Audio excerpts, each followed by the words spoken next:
Hello and welcome to the McCloud podcast. I'm Carl Ross Sr. and this platform was created to motivate and to inspire in hopes that you become a better you. I'd like to give a shout out to everybody that's listening all over the world. Thank you guys for tuning in to the McCloud podcast. We thank you for your support. Listen, we have a very special guest with us here on today.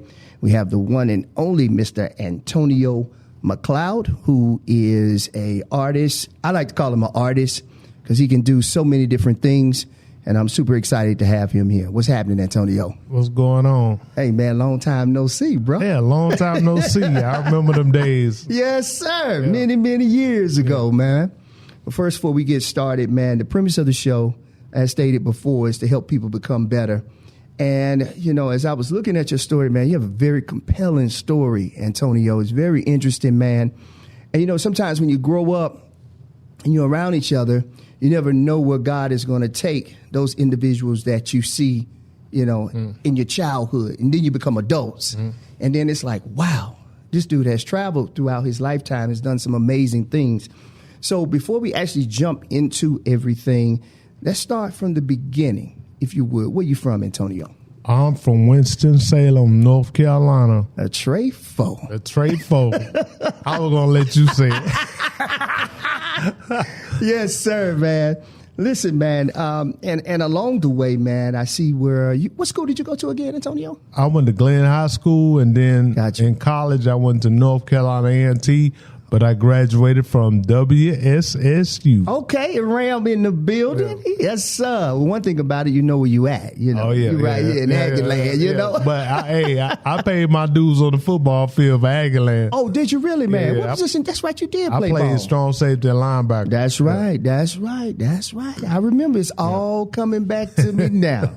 Yes, sir. What was it like over at North Carolina A&T, man? And then we can. It was a party school. Okay. I mean, we would have gym jams every Friday. Yeah. You know, there was a lot of parties going on around town that was close to campus. Sure. You know, I mean, it was just everybody was fun loving, and you know, it's like most of the people that went to North Carolina A&T, they was raised with some type of black political thought. That's the reason why they probably was at a black school, you know. Absolutely, man. So, you know, so they thought like prominent black people. You know, we wasn't bougie. I got you. But we weren't ghetto either. I get it. You understand what I'm saying? I know exactly where you're coming from. So they was they was just like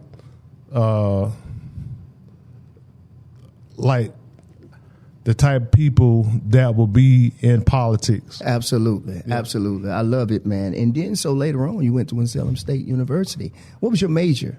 My major at Winston-Salem State University, at first I was a history major. Okay. And then I changed it to political science and minor in history. Got you. I got you, man. That's pretty interesting, man. So what were some of the things that you learned while you were there in political science? How did it mold and shape you?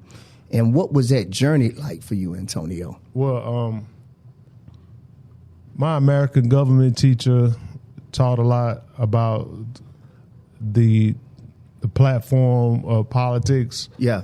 You know, he made us keep up with the deficit every day. But one of the most amazing professors I had was Dr. Larry Little, who was the head of the Black Panthers here in Winston. Legend. Yes, sir. So yes, sir. He taught the classes like we were in the Panther movement. It was like we was back in the 60s. I love it. So when he taught criminal law and constitutional law, he was teaching you the ins and outs about it, how to get around the law, you know, as a black man in America. Yeah. You know, so it really wasn't too many Caucasians in the classroom. So he could really like home in on what we need to know. Yeah. That's good stuff, man. The fact that you had somebody like that teaching you. I'm from Winston-Salem too as well, so I'm very familiar with Attorney Little and a lot of the things that he's done in the community as he continues to press forward for us in our community. You know, this right here is what this platform is all about to kind of like shed light on those gems and those diamonds that are in our community that sometimes we just don't hear about, man. Oh, yeah. Yeah. So as we keep going, so right after, so you in the class, college, what was next for you right after Winston-Salem State? Well, I'll tell you what happened. Sure. That prepared me for my next level. Yeah. Dr. Larry Little asked me to do a protest song for Daryl Hunt. Yeah. And rest in power. Yes, sir. Yeah, exactly. But he had heard, Larry Little had heard my music like 2 years ahead of time. Gotcha. And we were doing petitions for Daryl Hunt while he was still incarcerated. I remember those. I remember those years. Yep. And so he wanted to match my talent with the situation. Sure. So I got you. And I'm sure it went together well. It did. What was the name of that song? It was called. I mean to cut you off. It was called Hunt for Justice. I love it, man. I love it. I got a quick little story to tell right quick. I remember when Brother Hunt came home. This is before he passed away. And I was a restaurant manager over at Arby's. Up on, I want to say Silas Creek, at the top of Silas Creek, where I guess where the Wendy's sit right there. Or was that Peters Creek? It might be Peters Creek.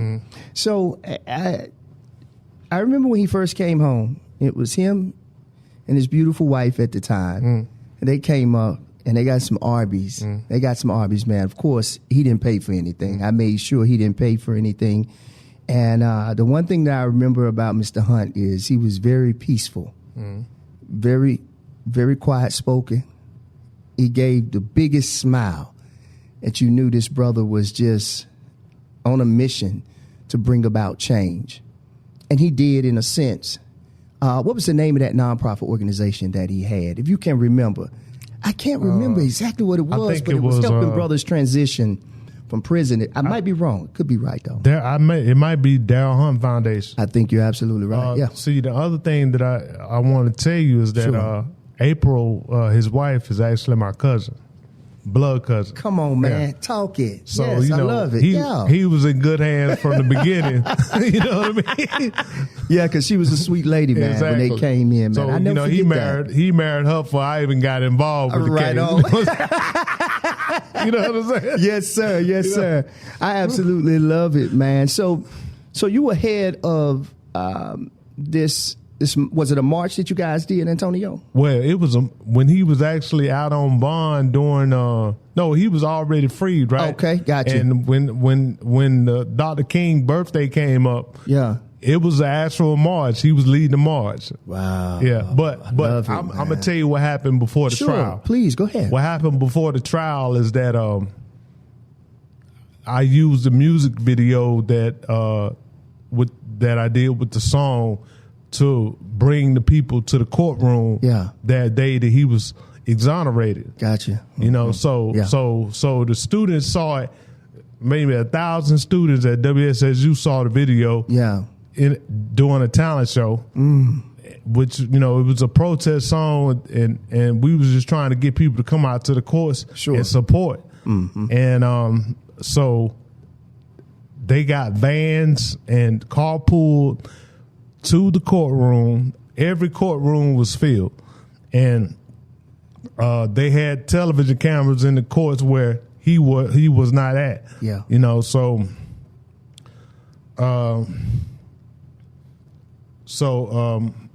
I was, but while I was in the courtroom, I was confronted by the authorities because what the song actually meant. Gotcha. I mean, so the thing about it is that, to be honest with you, I could have been charged with sedition. But they didn't. Can you tell the folks what sedition is for those who may not know? Sedition is when you threaten the government in a revolutionary manner. Gotcha. Where they think harm gonna come to the system or the government based on what you're doing. Yeah. You know, so it's like I didn't get arrested that day. Thank God. Yeah. But they had some other plans. Sure. You know, so the thing about it is that I went underground, and I figured after I graduated from college, because all this happened in 2003, a year before I graduated. Okay. So I went underground. I was in Miami. And all this was happening during your college years. Yeah, but I was getting a real education about life, other than what's in those books. Absolutely. I mean, you know, so I was confronted with real decision making and real issues while I was in college. So so I went underground. I was in Atlanta. I was in Miami. I was in Myrtle Beach, South Carolina. I would rarely come back to Winston for a whole 3 years. Wow. It got so bad where I ended up homeless on the street. And you know, so is this before you left Winston? This was after I graduated from Winston. Wow. I didn't go into a job after I graduated from WSSU because it was so hot from the whole Darryl Hunt situation. Sure. I just left the city. Got you all together. But they had to be watching me by satellite, so they caught up with me right here in Greensboro at the bus station. Wow. And it was the Washington Post wanting to do an interview. And guess who was with him? Who was with him? The documentary filmmaker Michael Moore. Ooh. So get this. So they wanted to do an interview. I say, are you CIA or FBI? I was like, because, you know, most people that work for the media are CIA or FBI. Sure. So I was well, like, I'm not. No, man, don't get it twisted. No, I'm messing with you, bro. It's all fun. I ain't trying to get you in trouble, man. Nah, God is with me. I ain't getting in no trouble. Okay, but go ahead, bro. I'm having fun, man. But the thing about it is that so I told him I talked to them off the record. Right. So he asked me a lot of questions, right? He asked me how I feel about Bush. I was like, well, he need to handle the terrorist situation. This was like after the World Trade Center got hit and all that. Well, it was a hot time. So I was like, well, he need to handle the terrorist situation. Yeah. You know, but you know, I didn't vote for him in the beginning. You know, so sure. But the thing about it is that then he asked me about Tiger Woods, and I was like, well, I ain't mad at Tiger because. Right. You know, if that's what you got to do to get in that arena, to say you're not black, then do what you got to do. Yeah. Because, you know, ain't nobody holding you back from being what you want to be. Not even the color of your skin. That's true, man. But but he didn't have to go to, I didn't tell him how I really felt about it, because the thing about it is that I'm not going to express how I feel about another black man in the presence of another white man. I love it. You understand what I'm saying? So and we need to do that more. Exactly. I love that. So, yes, sir. So at that particular moment, I gave Tiger a pass. You know what I'm saying? Right on. I got you, bro. I got you. But partly I felt that way and partly I didn't. But I didn't express no negativity at all. I love it, man. I absolutely love it. And you know what's so interesting about this? That you worked, you were in Dr. Little's class, attorney, Esquire. Yeah. He's all that, And you worked with him, and then you get out of college. He was teaching you, and then you get out of college, and then he puts you in a position to be an activist through your voice. And not only that, through action, too. And so what has that transition been like for you, man, to become an activist? And then we'll go ahead and switch gears and get into some of the other things that you've done within your life. But let's get into the activist part. Was this intentional for you? Did you want to do this, Antonio, or did you just find yourself in that position? Everything I ever did, somebody asked me to do it. I put it to you that way. Okay, that's fair. Okay. Yeah. I had a vision from God when I was homeless. Yeah. And he wanted me to talk to the people. Yeah. So I wrote, when Obama was in office, I wrote resolutions dealing with the Palestinian-Israeli conflict, the Syrian conflict, the voter law changes. Yes, sir. And yes, sir. I also asked for hip-hop museums. These are all 4 resolutions I sent to the White House. And he responded. I got a letter from Obama. I even have his signature on the letter in my book. Man, I wish you would have brought it. I mean, proof is in the pudding. It's all good, though. I've already seen a portion of your interview, so I know the proof is in the pudding. And man, what was that moment for you, though, man, when he responded, man? What was that like for you? No, that let me know that I carried out God's wishes as far as like that part. Talking to the people. And then I was able to talk to the people through my book. Yeah. I was. What's the title of your book? My book is called Ghostwriter. I love that. So the inspiration behind the Ghostwriter, which is going to help us transcend into what's next, you went through all of that, but you found yourself ghostwriting. How did that happen, and how did you find yourself actually writing for some of the artists that you did write for? Well, and did you know was you always a writer, Antonio? I mean to cut you off or stop you before. Well, I was always good at writing. The thing about it is that the communications department and the English department at North Carolina A&T had honed my skills so well. By the time somebody asked me to do some writing for somebody, I was ready. Gotcha. You know, so the thing about it is that I don't want to mention this person's name. He told me to give his alias, which is Rock. Okay. But I get it. Rock had an uncle that sold dope for the CIA. I can't mention his name either, but I wouldn't expect you to. But the thing about it is that I mentioned the book that he got out called Methadone. Okay. And that methadone is the stuff, the type of heroin that wean people off heroin. You know, so he was selling dope for the CIA in the 70s, pushing methadone. Wow. And to this day,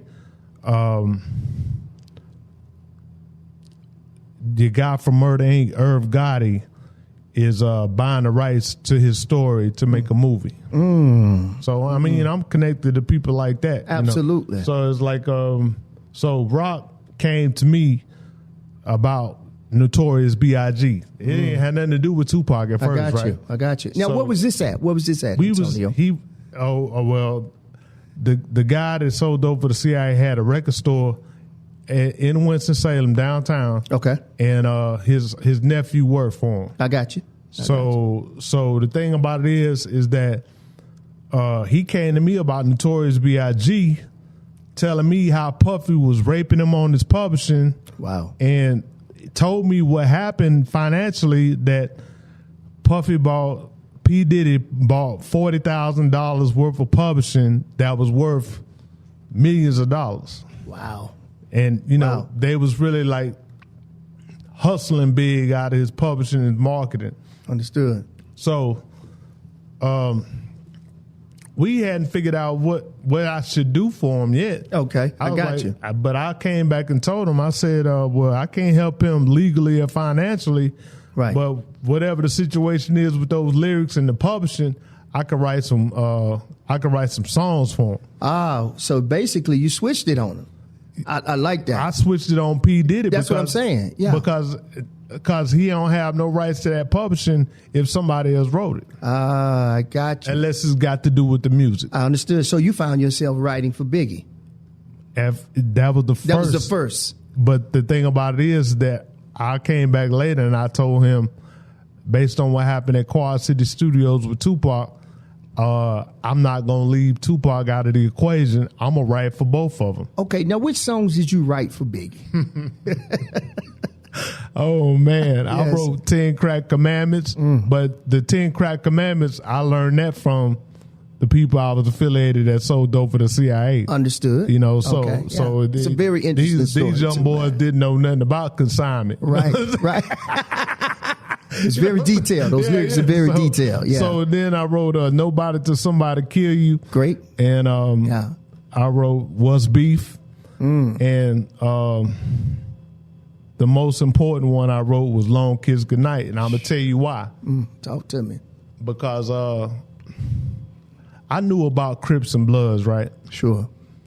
But when I wrote for Biggie, Team in the Marine Blue, I never thought that I never knew that they described the Southside Crips as Team in the Marine Blue. I never knew that, but I had wrote it. So it was prophetic. So when he said, look what just made me do, see you with my team in the Marine Blue, six coupe, weeded out, skeeted out, cleared the box, so it's like, and then he even six coupe was the car. Yes, sir. So it's like, it was all prophesied. It wasn't it didn't even happen yet. He rapped it after it happened. I got you. But by when I wrote it in 95, by the time he rapped it in 97, it had already happened. Wow. This is just absolutely beautiful to talk about that. And then I heard you mention Tupac, Quad City Studios. Yeah.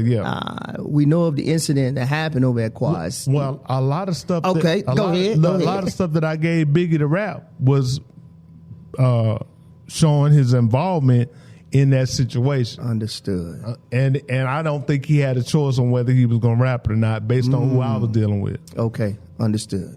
So understood. So yeah, understood. So when you talk about. See me in the streets, your jewelry, you can keep it. That be our little secret, because they stole $40,000 worth of jewelry from Tupac. Yeah, gotcha. So it's a whole lot of idiosyncrasy, hidden messages in there. And he was throwing shots, but it didn't. It wasn't direct. You know what I mean? Got you. Now this was the Ready to Die album too. Am I right? No. Which one is this? I have nothing to do with Ready to Die. No, nothing to do with Ready to Die. Got this you. Is life after death. This is life after death. Yeah. That's the classic though. That album right there, man. Woo, there was some heat on that album. So yes, sir. But go ahead. I think for certain that I'm the only one that could say I wrote for All Eyes on Me and Life After Death. Yes, I was going to get into that, but go ahead. But I'm not the only one that was affiliated with both of those albums. I know a guy that did the arrangements for Life After Death and All Eyes on Me. He had a restaurant in Winston-Salem, and he was from New York, from Brooklyn, New York. They call him the General. Gotcha. And his real name is Lee Tompkins. And he also did engineering work for Lauryn Hill back in the day when she was big. Gotcha. But this guy got 162 platinum and gold plaques in his house from artists he engineered for. Gotcha. And he also has points on the Thriller album where he make over $200,000 a year from the Thriller sales. Okay, gotcha. Can you explain those points to the folks that may not understand the point system? Well, the thing about it is that as an artist, you say you got a 360 deal, you probably get 5 points on the album, right? Okay, gotcha. 5 points is like $5 for every $15 album sold. Yeah. So it's like as a producer, you could get points on the album instead of getting paid up front. Understood. Most of the time they pay ghostwriters up front, like maybe $20,000 for an album or whatever. I gotcha. But the thing about it is that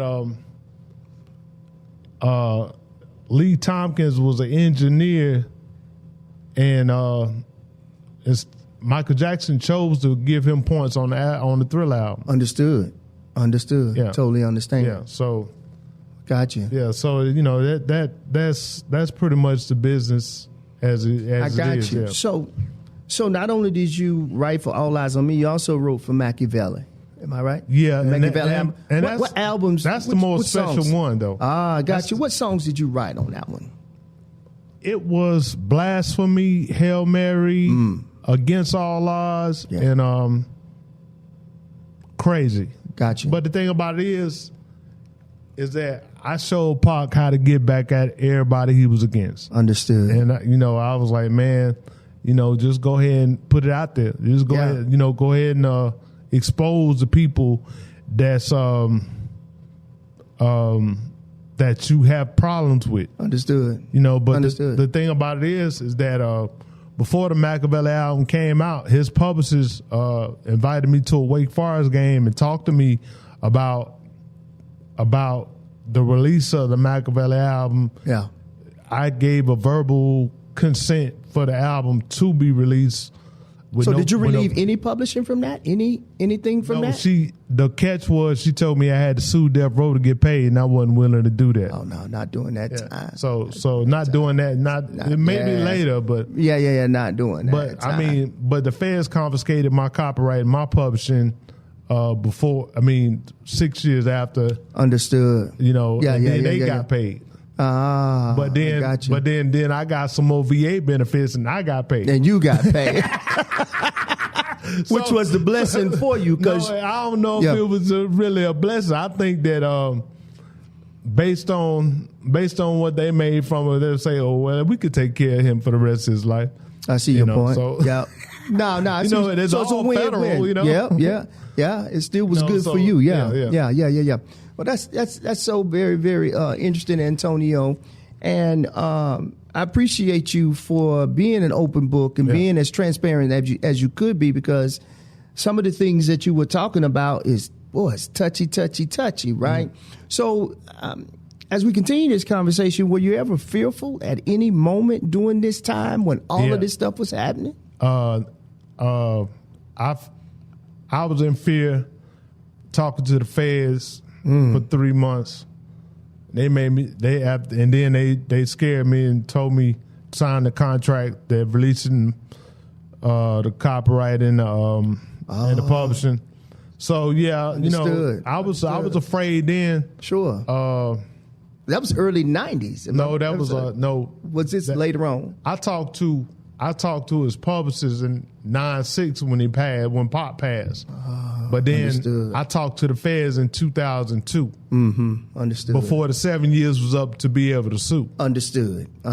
But their excuse was, we don't want you suing Tupac's estate or Biggie's estate. So they had me sign that. Wow. Wow. That's... Listen, man, I'm definitely gonna have to have you come back. We got to do a part 2, Antonio. Yeah, it's we got to. Yeah, man, it's so much. It's a whole lot more to it. I know it is, man. And we don't have a whole lot of time, but I at least wanted to get this one started. But this is just a part 1. To everybody out there, listen, I hope you guys are grabbing everything that he's saying. It's a lot of information in this, and look, we're gonna have Antonio come back for a part 2. So that's keep going. So you did the ghostwriting, and you also were able to. How many books did you write, Antonio? I wrote one book. I'm the author of one book. Okay, and what's that title again, Antonio? Ghostwriter. And I love it. I got 3 albums out there. I got 1 album that's online for sale, and the rest I hadn't released yet. I got you. But it's on YouTube. But it's on YouTube, though. I got you, man. This is pretty awesome, and you wrote for you got. Is it publishing that you have with BMI, or you write for BMI? How does all that work, Antonio? I was contracted as a writer for BMI. Understood. But the labels normally use acts of piracy to get writers material. They don't. They try not to go through BMI. Understood. That's what I told Tupac's publishers. I'd rather you went through BMI. Understood. That way you get your credit, your royalties, and everything else. Yeah. But the act of piracy is so prevalent in the music industry. Mm-hmm. They'll have it under BMI and ASCAP in somebody else's name, but not yours. So, I understand that. So is it fair to say that it was possibly millions of dollars that you missed out on, Antonio? Would you say millions? I don't think those lyrics was worth that much, because the thing about it is that the music is worth more than the lyrics. Understood. So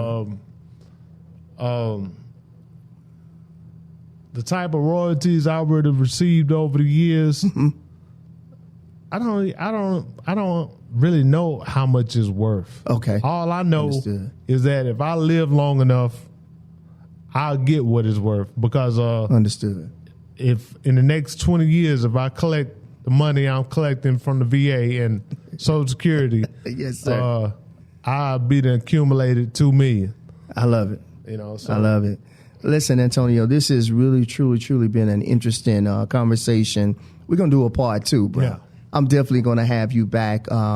So what are you doing now, Antonio? What's going on with you? You got any more books you planning on writing in the future? I tried to start a book, but Okay. I don't have the same passion as I did as far as the ghostwriter book. Understood. Because to be honest with you, you talk about when times I was scared. Yeah. I think the Black Mob knocked out my car windows one time, and that was the reason why I wrote the book. Hold it right there. Listen, guys, we're going to have Antonio come back for part 2, and we're going to get even deeper into this conversation. Listen, Antonio, I really do thank you for coming on to the Ross Cloud podcast. Can you tell the folks how can they get any of your material, Antonio, and how can they follow you? Okay, as far as the book, you go to Amazon or Barnes & Noble's online store, and you put in Ghostwriter Antonio McCloud. That's Ghostwriter Antonio McCloud. For you to buy the album that I have online, whether it's Apple, Pandora, or Spotify, it's called Hotep Godfather Hip Hop Part 3.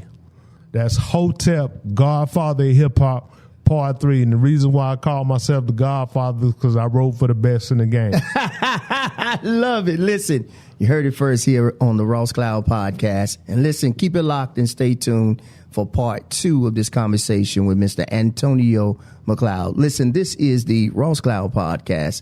I'm Carl Ross Sr. Make it a great day and keep being great. Peace.